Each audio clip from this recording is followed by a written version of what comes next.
We spent 100 million quid and got considerably worse. I don't know what to say to you. I kind of told myself that after this game, if we did lose or even draw, but if we lost, and if we lost especially convincingly, that emotionally I'm checked out. Emotionally, I'm now in the realm of it is what it is. What happens from here on out, it is what it is. If we lose, it is what it is. If we win, then maybe I may have some hope, but I may wait until to see what happens in the next game. And that's sad, considering where we came from. You can go through all my videos and everything that I said last year, and I said in every single game, from December, January onwards to the end of the year, I said, enjoy every second. Enjoy every second that we're having right now, because this is not football. Football is meant to be sad. Football is meant to be depressing. It's meant to be painful. It's meant to be frustrating. What we experienced last year, from November, December onwards, was glorious. Was not football. Was a portion of time in football which is very rare, and we had to make the most out of it. And I did. I'm sure you did too. We all did. We felt a passion, a pride to the club that we felt time ago. You know, we felt it back in 17-18 and parts of 18-19, but this was different. It wasn't just pride, but it was also beautiful, like just glory as well. The way that we were doing it and passing teams off the park, it was beautiful to watch. It was more than just wins. You know, we went through winning titles with Sean Dyche. We went through 15-16. We won the league, but nothing in comparison to last season. And it felt like there was more of a connection to the players, because the fact that we had someone to really back that, because they were so young. We all knew how rare it really was to have a manager so young, and we all felt that this is a special thing. We got a young manager which is doing incredible things with a young team that no one thought we were going to do what we did last year. You know? And it's kind of, when you compare it, it's kind of similar. That Vincent Kompany took a young team. He brought in 14 or so players, majority from overseas, in experience to the league that they're playing in, and made it work. And this time round, he's took that team, which has built a strong core foundation for over a year, won 101 points, won the league, and then tried to do the same again with a team that already knew what they're doing. And instead of adding to it 2-3 little pieces, maybe 4 in key areas, it kind of felt like we went off Football Manager and got really excited. And as some people have stated, looked more in terms of the market than prioritizing what we need right now. Looking at potential and not ability. Looking at the pound signs that we can double or triple the value. If they did well, then can he actually do well now though? We look at Manuel Benson. We signed him for 3.5 million quid, and we were seeing rumours from AC Milan of up to 25 mil. And they thought, as we all thought, me included, I was on the bandwagon too. I was all on board. I have complete faith in Vincent Kompany. And we signed these young players that we can see potential. You can absolutely see some potential there. Amdouni, he could be a very good player. I think he already is a good player, but just not right now suited for what we want to do, because we cannot get the ball to him. Odobert could be a pretty good player in the future. Koleosho can be a pretty good player in the future. Aldekio can be a pretty good player in the future. Trafford can be a pretty good player in the future. How many more is there? There's probably 2 or 3 others. You know. And we're now left with this team which I can't even... You know, this is what we have. You know, after spending 100 million quid, this is what we have. And I don't want to get mad, because I'm past the stage of mad. I just don't think they are good enough already for this current time period. Some already. In small parts, it's hard to explain. I probably feel the same as you. Some may feel more angry. But I want to get one thing straight here. For anyone that's calling for Vincent Kompany's head, hold your fucking nerve. Please. Right now you may be really angry and emotional. I get it. I get it. It's football. And that we went through everything of last year. We went through all of that to now be facing the barrier of we have to just fucking lose it all over again. We've got to go back to square one. After everything we went through last year, the highs, the incredible highs, winning the league at Eastwood Park. Went through all of that. We've got to go back to square one now, I think. Are we down? No, we're not down. We're 10 games into a season. But sometimes you've got to call a spade a spade. And as of right now, from the first 10 games, we're past the first quarter now, have we seen enough? Have you seen enough to think we can stay up? I don't think anyone in the right mind can say that we can. And neither can say that we do deserve to stay up either. I would not call for Vincent Kompany to be sacked. I can't see why people... I can see why people want it, but I don't think they can if they're thinking rationally.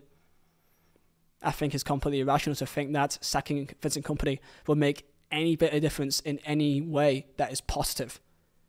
Vincent Kompany that took us when we absolutely was in the mud. Do you even remember May of 2022 when we went down? Do you remember the chaos? Do you remember? Sean Dash, of course, went. Jackson, of course, took his spot. And then Jackson, of course, was going to go. Who was going to be the new manager? All these players are leaving. Cornet, Tarkovsky, Nick Pope, Ben Mee. You know, Dwight McNeil. How many others? Chris Wood went in January. So many key players went. That was the core foundation of Burnley Football Club. Only a few stayed. Jack Cork, Jay Rodriguez, Josh Brownhill, Charlie Taylor. They stayed. We had about 8 players, like 8 outfield players. We had 8 outfield players, basically. So the person that had to come in was absolutely needing to be the right one. Otherwise, we were going to be in serious trouble with the potential debt as well that was screamed everywhere on social media. I don't think it was actually as bad as what people wanted it to be. But that was still a reality that was still there from the leverage buyout. We needed him at that time period. He came in and he saved us. He saved it. He gave us a chance. Vincent Kompany could have quite easily gone to Bundesliga. He had offers from Borussia Mönchengladbach, but he gave Alan Pace his word. His word meant something. That's the kind of person he is. Now think straight. Now think back to May. Think back to April of this year, and what you felt about Kompany and the squad. The squad may be different, but Vincent Kompany is still the same man. And is he making mistakes? Yes. And you can call him out on his mistakes and say, why the fuck did you sub off Cullen and bring on Berger 60th minute? Why the fuck did we sign 8 different wingers?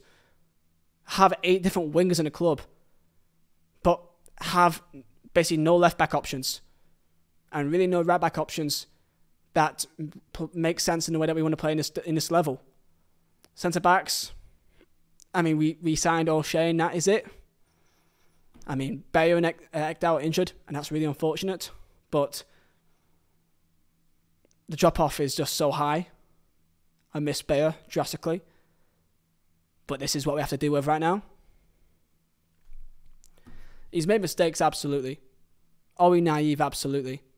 But thinking Vincent Kompany will leave and we'll get suddenly better is fucking idiotic. Unless if you can give me a name. Give me a name on who you think should come in. That's realistic. I've heard people say Graham Potter. Are you mad? He's going to go join another top 6 club. Or maybe a top 10 club. West Ham, probably. Moyes probably will be gone this year. West Ham is probably the club we'll go to. Not us. So, who? Give me a name. And until I get a name, I will consistently think this is bullshit. We're in trouble. I know that. I still believe. But that is because I'm just a fickle fan, like the rest of us. You gotta have blind hope. I can go into the actual game itself and what actually happened and why we aren't playing why we aren't playing as well as we want to. But that's for another 15, 20 minutes. The fundamental problem is at the root of our team, we're broken. The link between the goalkeeper and defence, that's broken. And then the defensive midfield is even more broken. We have no midfield that works. Cullen works. And we started pretty well in the first 50 minutes or so. But then it just kind of, we lose our heads. We lose our belief. We're inexperienced. We're weak. We're a young team. 1 or 2 mistakes goes against us and we fall flat. We had 0 shots in that second half in an absolute must-win game against, I gotta say it wasn't a good Bournemouth team. They're missing players too. They didn't play that well either. That second half was bullshit for both of us. We were both awful, but they were much better than us. Much better. We were dog shit. They were the shit. And they looked way better than us. And our first shot came in the 89th minute from that J-Rod. And I don't care if he's offside or onside or when he drew the lines. Was it at his head? Was it at his knee? Fucking don't care. A draw would not have made enough difference to me. Yes, a point would be okay. We'd be lucky as shit to get one. We would not deserve it, but at least we could have got something. But VAR, the Premier League, is bullshit. We all know it. I'm looking forward to the Championship, no matter what, really. If we go down, I don't care. I won't be unhappy. I like the Championship. And that may sound like a lot of cope. You know, I'm coping with the fact we're probably going down. But that's where I'm at. Last week, I said I felt detached to this group of players. Not the club, the group of players. And it continues, but now I feel sad with them. I don't think that they have a lack of effort. It's just they just aren't good enough. They haven't got the belief to do so.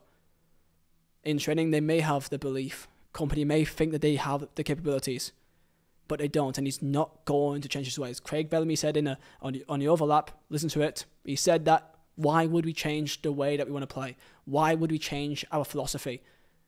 That's got us here so far, so why would we change it? We're not going to go 4-4-2, okay? Get that out your fucking eye. Get it out of your mind if you think that. We're not going to go 4-4-2. We're going to play this way the entire year. If it works or not, you call it naive or not, this is their philosophy. You may say like a plan B, and I can agree with you on that. But this is the way we're going to play. So, Vincent Kompany needs us. I'm going to back him until I hear a name which I think makes any sense whatsoever. But until that day comes, in VK we trust. We got Everton in the cup. Do you care anymore? May win in the cup and then we may get our hopes up for Palace and lose again. That probably will happen. We beat Everton, even though set pieces will be absolutely fun. Set pieces, Sean Dyche, Tarkowski, Dwight New corners. You already know what's going to happen. You already know what we're like in set pieces. So if we win again, that'd be incredible. And then Palace. I mean, that's it, isn't it? Because we got Arsenal next. I mean, it's not it, but it feels like it. But hey, maybe we're just reactionary. I love this club. I do. And this is what football's about. Enjoy your day. Stay safe. See ya.